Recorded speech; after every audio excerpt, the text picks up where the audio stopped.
I was 7 when everything flipped upside down. That was the day Lily, my baby sister, came into the picture. My folks, they just couldn't get enough of her. "Look at that, she's got our nose, our eyes," they'd gush, acting like I was some stranger who accidentally wandered into the photo. I'll never forget the day they brought Lily home from the hospital. The whole house was buzzing like some big shot was coming to visit.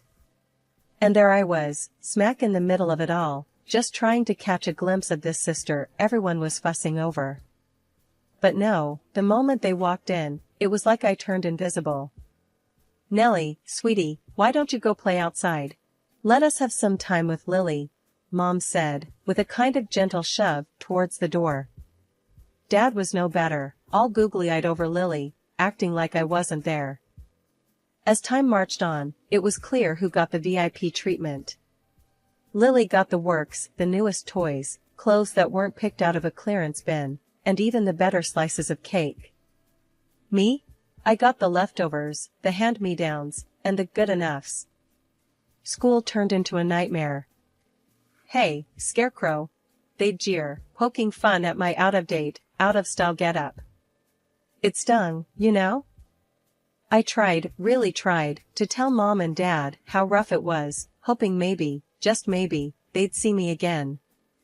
"I'm getting picked on at school. It's the clothes," I managed to spit out one evening.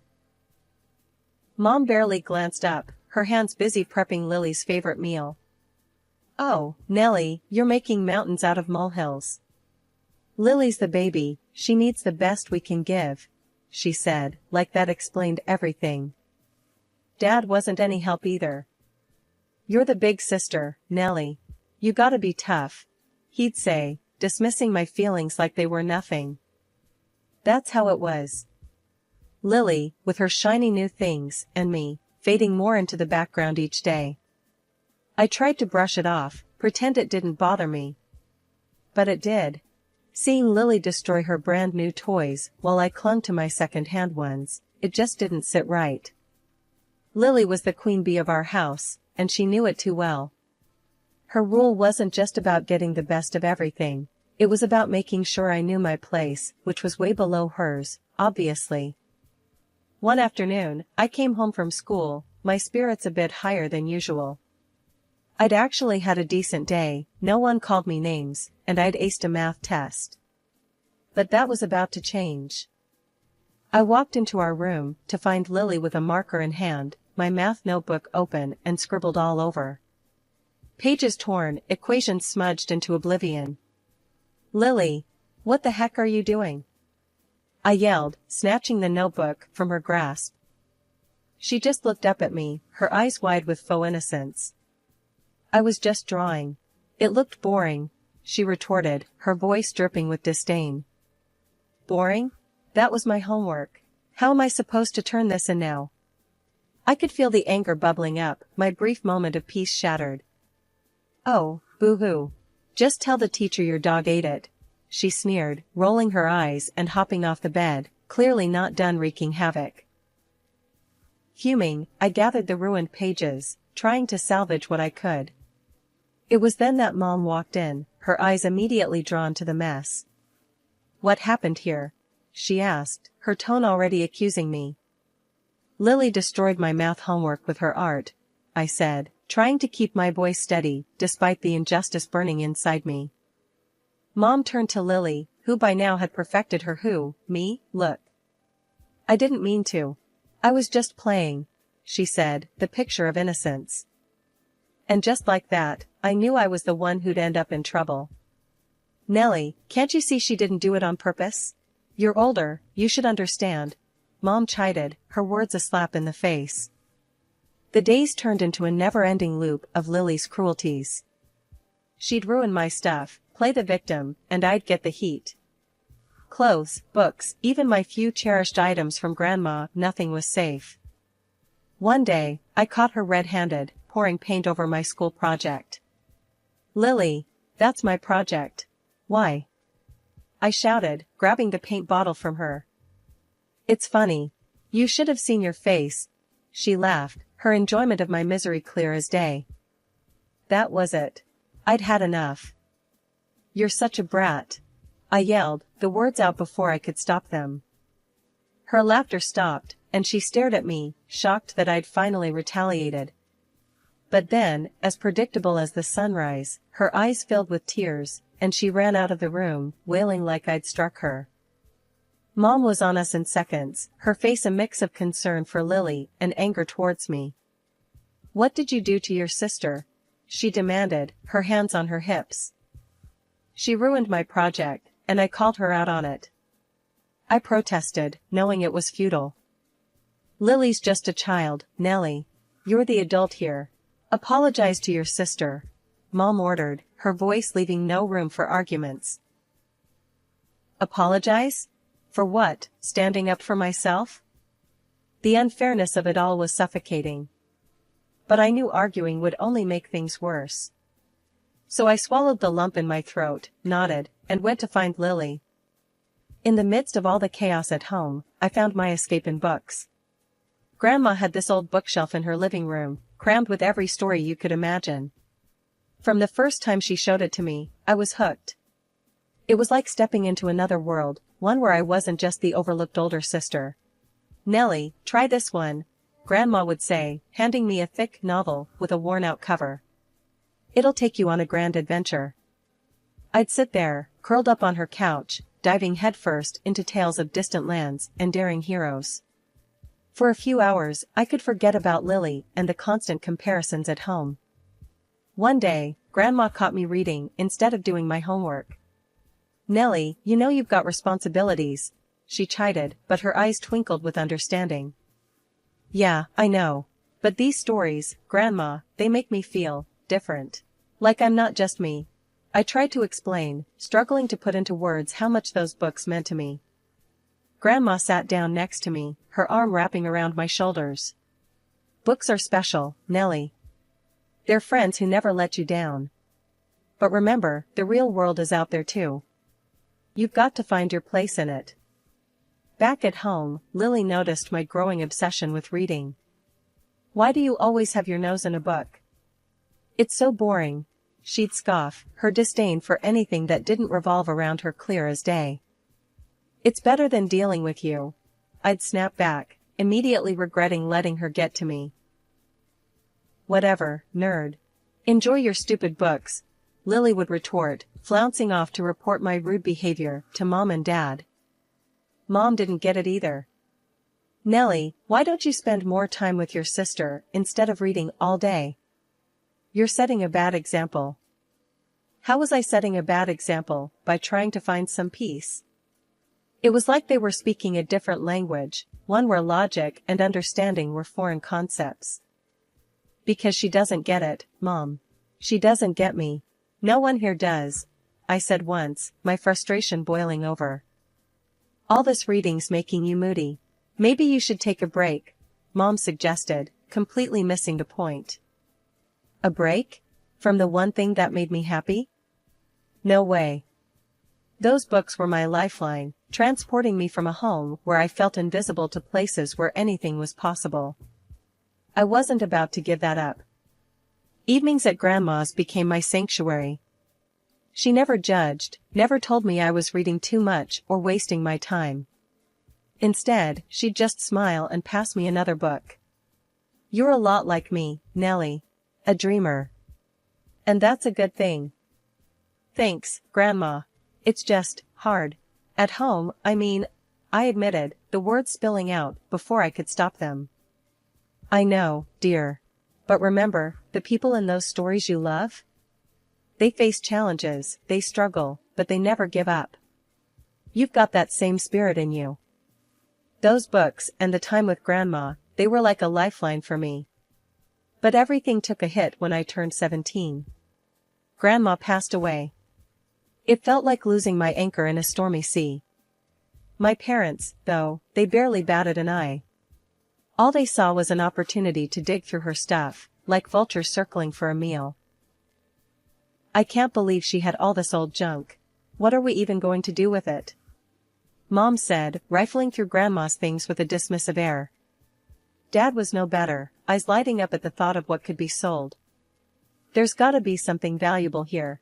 People pay good money for antiques, he mused, completely ignoring the sentimental value of Grandma's possessions. Then came the moment they found Grandma's library, my sanctuary. Those shelves held more than books, they held memories, lessons, and love. But to my parents, it was just another space taker. We should just toss these out. Clear up some space, Dad said, ready to condemn my world to a trash bin. Panic surged through me at the thought. No. Please, can I have them? If you don't want them, I'll take them, I blurted out, desperation making my voice louder than I intended. Mom and Dad exchanged looks, eyebrows raised, as if the idea was ludicrous. You want these old things? What for? You've got enough junk, Mom said, her voice laced with skepticism. They're not junk. They were Grandma's, please, I begged, the thought of losing those books like losing a part of me. Dad snorted, a sound of disbelief and annoyance. Fine, take them. It's less for us to deal with, he conceded, clearly uninterested in the emotional value the books held for me. Graduation day hit me with a mix of excitement and dread. I knew my folks didn't have the cash to send me off to college. I was gearing up to hit the job hunt hard, save up every penny for tuition. But then, out of the blue, Mom and Dad offered to foot the bill for my studies. We'll pay for your college, Dad announced one evening, like it was no big deal. I was floored. Maybe they did care, deep down. Maybe they saw how hard I worked, how much I wanted this. Packing my bags, stuffing them with my worn-out clothes and those precious books from Grandma, I felt a flicker of hope. Off to college to become an accountant, I was determined to make them proud. Living on campus was a game-changer. I hit the books and the part-time job circuit with everything I had. My roommates threw around jokes, calling me Cinderella for how I juggled studying and working. You're gonna miss your youth, buried in those books and work, they'd laugh. But I didn't mind, I had my eye on the prize. Then, the bomb dropped. Mom called one day, her voice all business. It's great you found a job, but don't forget, you owe us half your paycheck every month. I nearly dropped the phone. What? But I'm barely covering my expenses here. I thought the deal was just for tuition. That was the deal. Tuition in exchange for you paying us back. You're working now, so start sending the money, she snapped, her tone ice cold. I tried to argue, to explain how tight things were already, but it was like talking to a brick wall. We paid for your ticket out of here. You owe us, period, was her final word on the matter. So, I started sending them half my earnings. Every paycheck felt like a punch in the gut, a reminder that my hard work wasn't really mine. My roommates noticed the change, saw how every call home left me stressed and angry. Cinderella's turned into a debtor, huh? They'd say, trying to lighten the mood. But it wasn't funny. Not really. I felt trapped, like I was caught in a cycle I couldn't break free from. Studying, working, then handing over half of what I made. It was a brutal wake-up call. My parents' generosity was just another chain, another way to keep me tied to them, indebted and under control. Years rolled by, and I clawed my way up to become an accountant at a big company. The pay was nothing to brag about at first, but it was mine, and it fueled dreams of getting my own place, a tiny apartment where the only rules were the ones I made. Then came the family dinner, thrown in my honor for finishing college. That's where the dream got punched in the gut. Over plates of cold lasagna, Mom and Dad laid it on me thick. You need to keep giving us half your salary, Dad said, not a hint of thanks in his voice. I choked on my food, stunned. What? Still? I thought that was just for college. Mom's look could freeze lava. You owe us, for your education. You think that was free? Their words hit like a slap. There I was, dreaming of freedom, and they were tightening the chains. I had no choice but to stay put, handing over half my earnings, living in a room that felt more like a cell. With their hands out and jobs now just part-time, my folks settled into a comfy routine of TV binges, while I slaved away. Coming home meant stepping into a house where even a cooked meal was too much to ask for. Lily, oh, she turned the entitlement up to 11. Hey, I need money for a new phone. Mine's practically ancient, she'd say, her hand outstretched, a smirk playing on her lips. She knew I was strapped, but that didn't stop her. Dressing in second-hand clothes became the norm, my wardrobe a decade behind, earning whispers and side-eyes at work. I was the living, breathing definition of budget fashion, if you can call it fashion. Fast forward a few years, my salary finally hit $4,000. Sounds like a win, right? Wrong. Half went straight to my parents, and Lily, ever the leech, siphoned off another grand for her essentials. Makeup, clothes, you name it, she had to have it, and somehow, it was on my dime. I was stuck, a cash cow for a family that saw me more as a wallet than a daughter. Just need a bit more for a night out with the girls, Lily would chirp, as if I was made of money. You do realize I work for my money, right? It's not like I'm swimming in it. I'd snap back, tired of the constant drain. Mom would always jump to her defense. She's young, let her enjoy life. You're always so stingy. Stingy? With what, the pennies I was left with? Every day felt like a battle, coming home to demands and complaints, my own needs always last on the list. Turning 30 should have felt like a milestone, a reason to celebrate or at least acknowledge I've survived 3 decades. But as fate would have it, my big day slipped by unnoticed by those who were supposed to be my nearest and dearest, my parents and Lily. I walked into the house that evening, half expecting a surprise, maybe a small cake or a happy birthday tossed my way. Instead, I found nothing but the usual indifference. Hey, you guys remember what day it is? I ventured, hoping for a flicker of recognition. Mom looked up, puzzled, then shrugged. Thursday? No, it's my birthday, I said, a mix of disappointment and anger simmering within me. Oh, right. Well, happy birthday then. Why don't you order us some pizza to celebrate? Your treat, Dad said without missing a beat, already scrolling through his phone for the pizza place's number. Without a word, I turned and retreated to my room, locking the door behind me. The sound of their laughter and the casual way they dismissed me echoed in my mind. This was the final straw. It was clear as day now, nothing was going to change unless I made it happen. It was just another night, counting the cost of dreams deferred, when my phone buzzed. Aunt Maggie, Mom's sister, rarely called, so seeing her name light up the screen was a jolt. Hey, Aunt Maggie, I answered, trying to mask the exhaustion in my voice. Happy birthday, love. I was thinking about you. Did your folks do something nice for you? Her voice was warm, a contrast to the chill I felt at home. I laughed, hollow. Nice? You could say it's been just another day. There was a pause, heavy with unspoken words. Listen, dear, I've been meaning to tell you something. It's about your grandma's contribution to your college fund. I sat up straighter, confusion threading through my curiosity. What contribution? Mom and Dad paid for college. They remind me every chance they get. Aunt Maggie sighed, a sound laden with regret. No, love. It was your grandma. She set aside a fund for you, made your parents promise to use it for your education. They never spent a dime of their own money on your tuition. The room spun. They, what? But they've been taking my money, saying I owe them for college. It's the truth. I thought you knew. I'm so sorry, Nellie. I hung up, my mind racing. The betrayal stung, burning away the fog of years of manipulation. It wasn't just about the money, it was the principle, the years of control, of making me feel less than, all based on a lie. I walked out to confront them, Mom, Dad, and Lily, all there, celebrating as if they hadn't just forgotten my birthday, as if they hadn't been lying to me all my life. I know about the lie. I blurted out, my voice steady, despite the emotions raging inside. Grandma paid for my college, not you.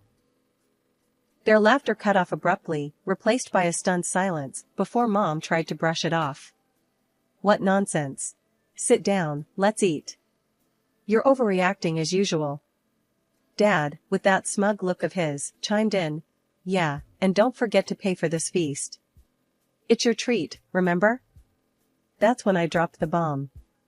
I'm done. I'm leaving. You've lied and used me for the last time. Their smirks faded. Dad's eyes widened, and Mom's face went pale. You can't be serious, she stammered.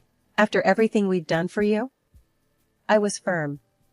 Exactly, because of everything you've done. I'm out.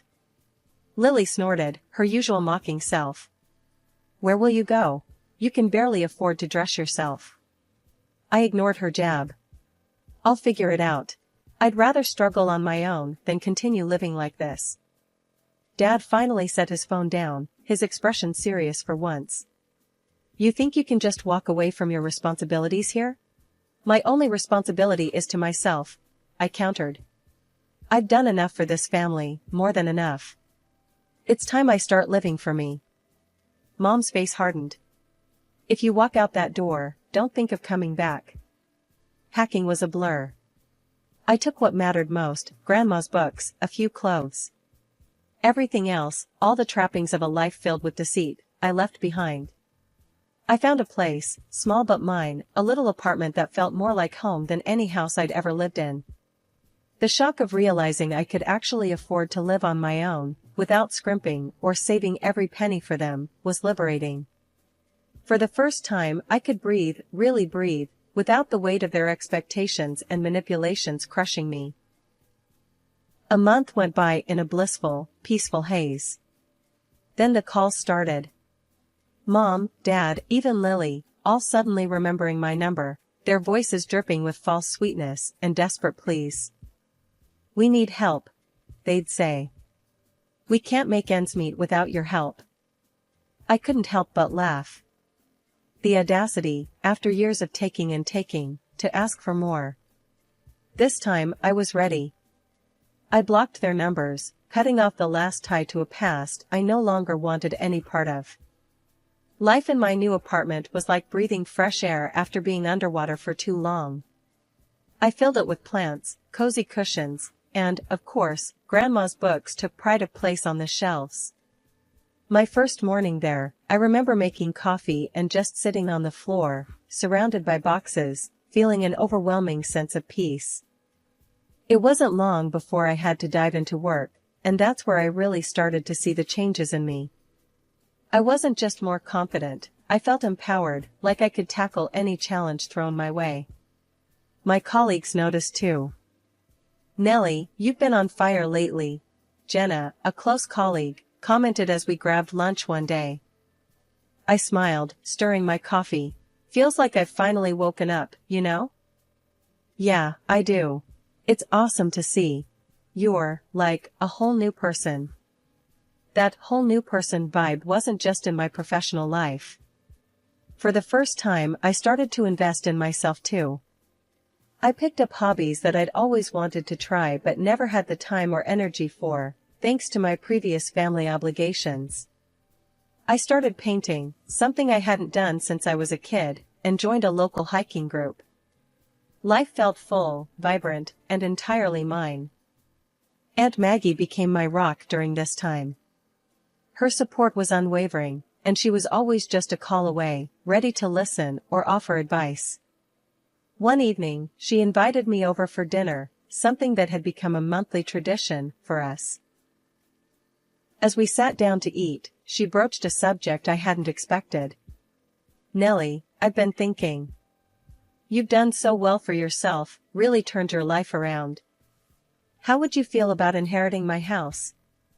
I wanted to go to someone who loves it as much as I do, and I can't think of anyone better than you. I almost choked on my water.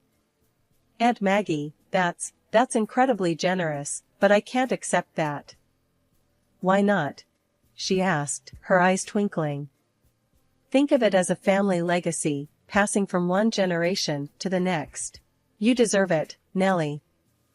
We went back and forth, but Aunt Maggie was insistent. By the end of the night, I was overwhelmed by her generosity and what it meant for my future. It was a testament to how far I'd come, from being the family's forgotten provider to being recognized and valued for who I was. Reflecting on my journey, I realized that breaking free from my family's toxic dynamics was the best decision I'd ever made. It wasn't just about gaining financial independence or escaping their constant demands. It was about finding myself, discovering my worth outside of their valuation. Life now was a testament to the power of change, of making hard choices for the sake of one's own happiness and well-being.